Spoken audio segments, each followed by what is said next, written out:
வணக்கம் நண்பர்களே, என்னோட சேனலுக்கு உங்களை வரவேற்கிறேன். மூதறிஞர் ராஜாஜி அவர்களின் மகாபாரதம் வியாசர் விருந்து. ஒரு நாள் துர்வாச ரிஷி 10,000 சிஷ்யர்களுடன் துரியோதனனிடம் வந்தார். ரிஷியின் சாபத்திற்கு பயந்து மிகவும் கவனமாக நேரில் தானே எல்லா காரியங்களையும் துரியோதனன் நிர்வகித்து அதிதி பூஜையை வெற்றிகரமாகவே முடித்தான். ரிஷி திருப்தி அடைந்து, உனக்கு என்ன வரம் வேண்டும் என்று கேட்டார். அதிக கோப சுபாவமுள்ள அந்த முனிவரை திருப்தி செய்வதுதான் மறுபடியும் பிறந்த மாதிரி என்று எண்ணி துரியோதனன் மகிழ்ந்தான். என்ன வரம் கேட்கலாம் என்று ஆலோசித்தான். பாவ சுபாவம் படைத்த அந்த ராஜகுமாரன் கேட்ட வரமாவது, சுவாமி, சிஷ்யர்களோடு எனக்கு அதிதியாக வந்ததைப் போலவே வனத்தில் இருக்கின்ற எங்கள் சகோதரர்களான பாண்டவர்களிடமும் போய் அதிதியாக இருக்க வேண்டும். மகாராஜனும் எங்கள் குலத்தில் மிக்க சிறப்பு படைத்தவருமான யுதிஷ்டனிடம் தாங்கள் செல்ல வேண்டும். என்னிடத்தில் அனுகிரகம் வைத்து அவருக்கு அதிதியாக கடவீர். ராஜபுத்திரி பாஞ்சாலியானவள் பாண்டவர்களுக்கு அவனுடைய பரிவாரத்தில் உள்ள எல்லோருக்கும் போஜனம் செய்வித்து களைப்பாரிக்கொண்டு சுகமாக உட்கார்ந்திருக்கும் பொழுது தேவரீர் அவர்களிடம் செல்ல வேண்டும் என்பது என் வேண்டுகோள்.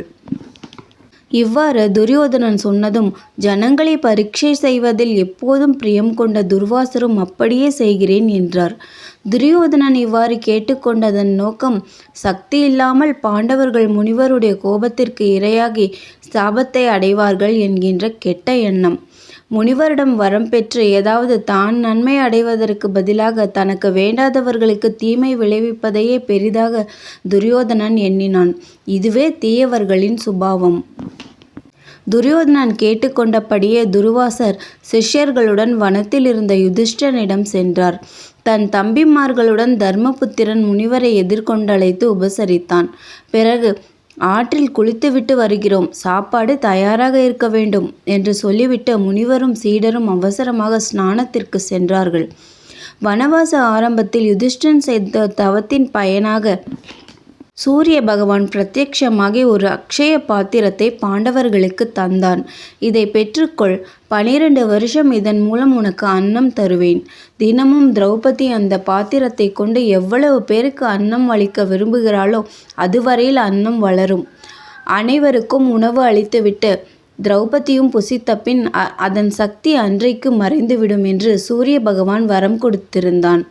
இதன்படி தினமும் பிராமணர்களும் அதிதிகளும் புசிப்பார்கள். பிறகு தம்பிகள் உண்டபின் தர்மபுத்திரன் போஜனம் செய்வான். அதன்பின் கடைசியாக திரௌபதி உண்பாள்.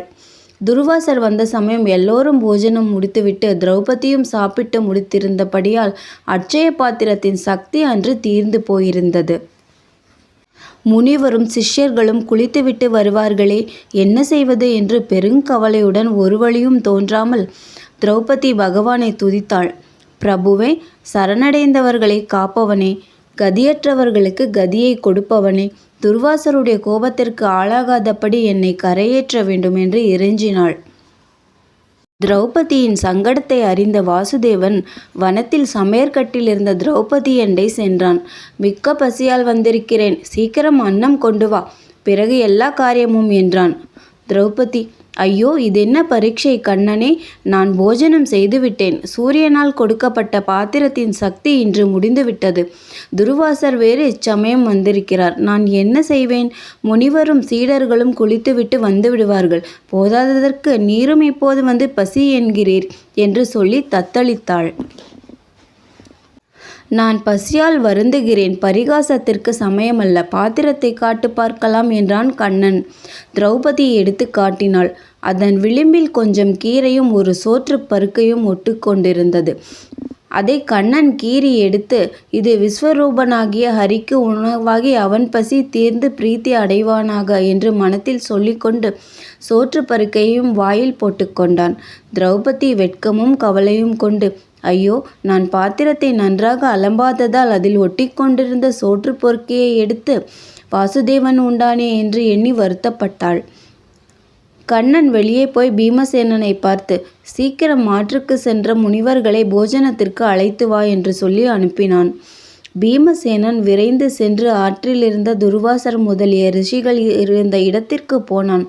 அவர்கள் அனைவரும் போஜனம் செய்து திருப்தி அடைந்தவர்கள் போல் ஏப்பம் விட்டு கொண்டிருந்தார்கள். தர்மபுத்திரனை அன்னம் தயார் செய்ய சொல்லி வந்தோமே, எங்களுக்கு வயிறு நிறைந்து பொறுக்க முடியாமல் இருக்கிறதே என்று சீடர்கள் துர்வாசருக்கு சொல்லி கொண்டிருந்தார்கள். பிறகு துர்வாசரும் பீமசேனனிடம், நாங்கள் சாப்பிட்டாயிற்று, எங்களுடைய தவறை மன்னிக்க வேண்டும் என்று தர்மபுத்திரனுக்கு சொல் என்று கேட்டுக்கொண்டு அனைவரும் மறைந்தனர். அகில விசுவமும் கண்ணனுக்குள் அடங்கியிருந்தபடியால் அவன் உண்ட ஒரு சோற்று பருக்கை ரிஷிகளுக்கெல்லாம் பசியாறிவிட்டது. நன்றி. மீண்டும் அடுத்த அத்தியாயத்தில் சந்திப்போம்.